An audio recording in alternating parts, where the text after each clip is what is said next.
Assalamualaikum warahmatullahi wabarakatuh. Kami dari kelompok 9 yang beranggotakan Dia Azizah, Egi Raisa Putri, dan saya sendiri Haniza Sarah akan menjelaskan mengenai materi evolusi, yaitu materi spesiasi.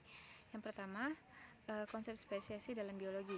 Spesiasi merupakan proses pembentukan spesies baru dan berbeda dari spesies sebelumnya melalui proses perkembangbiakan secara natural dalam kerangka evolusi. Spesiasi sangat terkait dengan evolusi. Keduanya merupakan proses perubahan yang berangsur-angsur, sedikit demi sedikit, secara gradual, perlahan tetapi pasti. Spesiasi lebih ditekankan pada perubahan yang terjadi pada populasi jenis tertentu. Kemudian, kecepatan spesiasi maupun kepunahan sebagian tergantung pada ukuran kisaran geografis dari suatu daerah. Daerah yang luas cenderung meningkatkan kecepatan spesiasi dan menurunkan kecepatan kepunahan. Jenis yang terdapat di daerah yang luas akan mengalami spesiasi lebih cepat, sedangkan menurunnya luas area akan meningkatkan kepunahan suatu jenis. Jadi menurunkan jumlah jenis yang akan mengalami spesiasi. Kemudian, proses dari spesiasi ini ada 6. Yang pertama itu ada isolasi geografis, isolasi habitat, isolasi tingkah laku, isolasi mekanik, dan isolasi genetis, isolasi setelah perkawinan. Yang pertama yaitu isolasi geografis, yaitu mayoritas para ahli biologi berpandangan bahwa faktor awal dari proses spesiasi adalah pemisahan geografis, karena selama populasi dari spesies yang sama masih dalam bentuk hubungan, langsung maupun tidak langsung, gain flow, masih dapat terjadi. Meskipun berbagai populasi di dalam sistem dapat menyimpang di dalam beberapa sifat sehingga menyebabkan variasi intraspesies.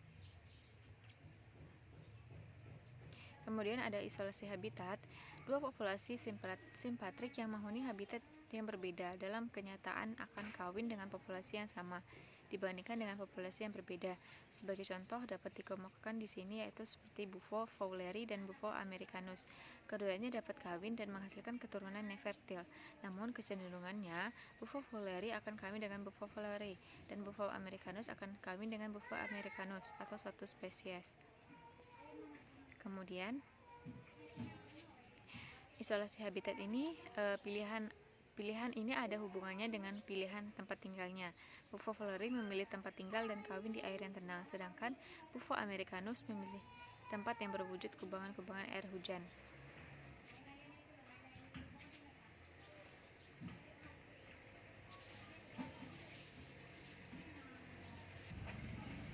Kemudian, isolasi tingkah laku. Tingkah laku berperan sangat penting dalam hal courtship atau percumbuan dan perkawinan atau mating. Tingkah laku juga berperan pada perkawinan acak antara spesies yang berbeda sehingga perkawinan mendapat hambatan oleh terjadinya inkompatibilitas beberapa perilaku sebagai dasar bagi suksesnya perkawinan tersebut. Kemudian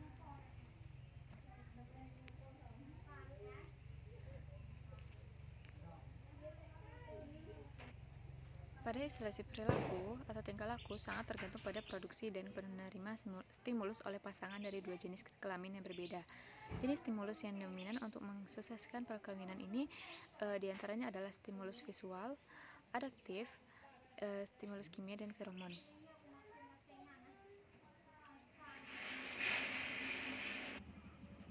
Stimulus visual itu seperti bentuk warna, karakter, morfologi, lain dapat mempengaruhi stimulus visual. Beberapa hewan seperti ikan, burung, dan insekta menunjukkan bahwa stimulus visual dominan mempengaruhi ketertarikan pasangan seksualnya. Contohnya pada bebek liar Amerika Serikat yang simpatrik mempunyai courtship display yang baik dan disertai dengan warna yang mencolok pada bebek jantan. Fungsinya adalah untuk memperkecil kesempatan bebek betina untuk memilih pasangan yang berbeda.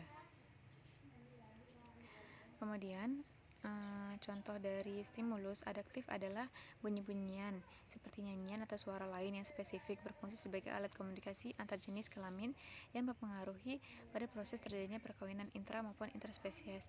Suara-suara yang dikeluarkan oleh insekta, reptilia, burung, dan mamalia banyak yang spesifik untuk tiap spesies.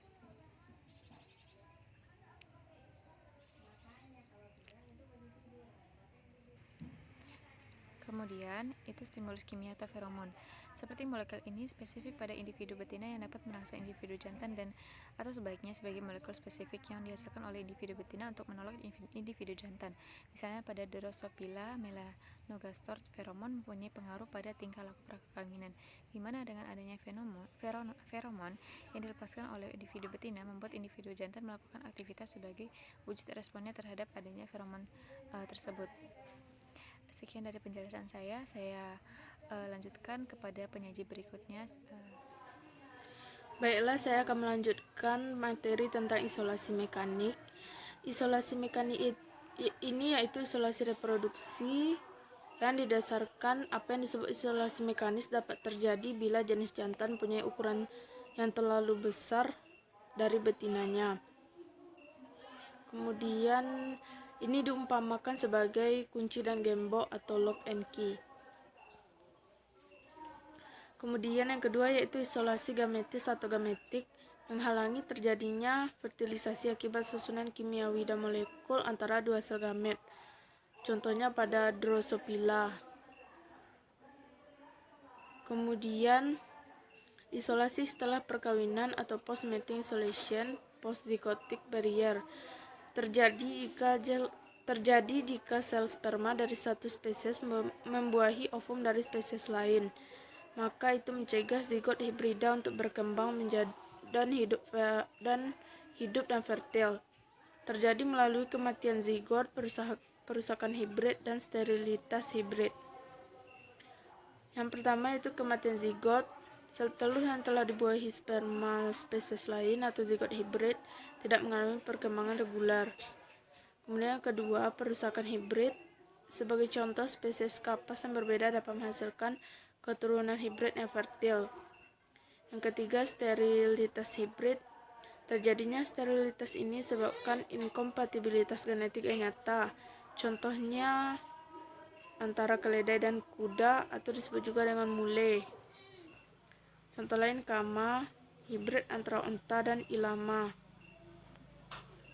Kemudian kita masuk pengaruh utama spesiasi. Yang pertama ada isolasi geografis dan yang kedua yaitu isolasi reproduksi. Yang pertama isolasi geografis berpendapat bahwa faktor awal mempengaruhi spesiasi adalah pemisahan geografi, karena selama populasi dari spesies yang sama masih berhubungan secara langsung, gen flow masih dapat terjadi. Kemudian pada isolasi reproduksi, isolasi geografis tadi dikatakan sebagai faktor luar atau ekstrinsik, sedangkan isolasi reproduksi ini sebagai faktor intrinsiknya atau faktor dalam. Baik, di sini saya akan menjelaskan mengenai model-model spesiasi. Yang pertama ada spesiasi alopatrik, kemudian ada parapatrik dan spesiasi simpatrik. Kemudian spesiasi alopatrik, terjadi spesiasi alopatrik banyak dibuktikan melalui studi variasi geografi. Biasanya mereka ragam secara geografis, dari seluruh karakter dapat menghalangi pertukaran gen antara spesies simpatrik. Ada spesiasi alopatrik, contoh bukti peredaran alopatrik misalnya hewan air tawar menunjukkan keanekaragaman besar di daerah pegunungan yang banyak terisolasi dengan sistem sungai. Nah, contohnya itu adalah pembentukan spesies burung finch di Kepulauan Galapagos yang ditemukan oleh Darwin. Kemudian spesiasi parapatrik merupakan spesiasi yang terjadi karena adanya variasi frekuensi kawin dalam suatu populasi yang menempati wilayah yang sama. Pada model ini, spesies induk tinggal di habitat yang kontinu tanpa ada isolasi geografi. Spesies baru terbentuk dari populasi yang berdekatan. Suatu populasi yang berbeda di dalam wilayah tertentu harus berusaha untuk beradaptasi dengan baik untuk menjamin kelangsungan hidupnya. Dan usaha itu dimulai dengan memperluas daerah ke daerah yang lain yang masih berdekatan dengan daerah asalnya. Nah, di dalam spesiasi parapatrik tidak ada barier ekstrinsik yang spesifik untuk gen flow. Populasi berlanjut tetapi populasi tidak kawin secara acak. Individu lebih mudah kawin dengan tetangga secara geografis daripada individu di dalam cakupan populasi yang berbeda. Nah, menurut Campbell, dalam spesies simpatrik spesies baru muncul di dalam lingkungan hidup populasi darah tua. Isolasi genetik berkembang dengan berbagai cara tanpa adanya isolasi geografis. Model spesies simpatrik meliputi spesies gradual dan spontan. Sebagian besar model spesies simpatrik masih dalam kontroversi, kecuali pada model spesies spontan dan spesies polyploidi yang terjadi pada tumbuhan. Menurut De Vries menyatakan bahwa spesies simpatrik dengan autopolyploidi yang terjadi pada tumbuhan bunga primose yang merupakan suatu spesies diploid dengan 14 kromosom, di mana suatu saat muncul varian baru tidak biasanya di antara tumbuhan itu yang bersifat tetraploid dengan 28 kromosom.